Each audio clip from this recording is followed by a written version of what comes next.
మీ ఇంట్లో మంచి జరిగి ఉంటే మీ బిడ్డకు మీరే తోడుగా నిలబడండి అని చెప్పి గట్టిగా మీ బిడ్డ అడగలుగుతా ఉన్నాడు.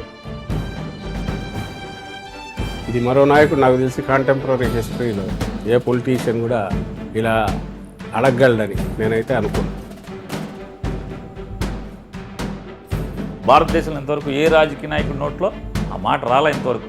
ఎంత పెద్దోళ్ళైనా సరే, నాడు జవహర్లాల్ నెహ్రూ దగ్గర నుంచి మీ ఇంట్లో నా ప్రభుత్వం వల్ల మంచి జరిగితే మాత్రమే నన్ను ఆశీర్వదించండి, నాకు అండగా నిలబడండి, నాకు ఓటేయండి.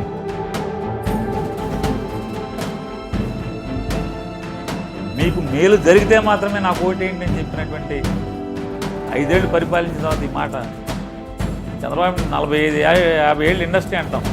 ఏ ఎన్నికలైనా, ఒక్క ఎన్నికల్లో అయినా సరే నేను మంచి చేస్తేనే నాకు ఓటేయండి అని ఒక్కరోజన్నా చంద్రబాబు మాట్లాడాడు.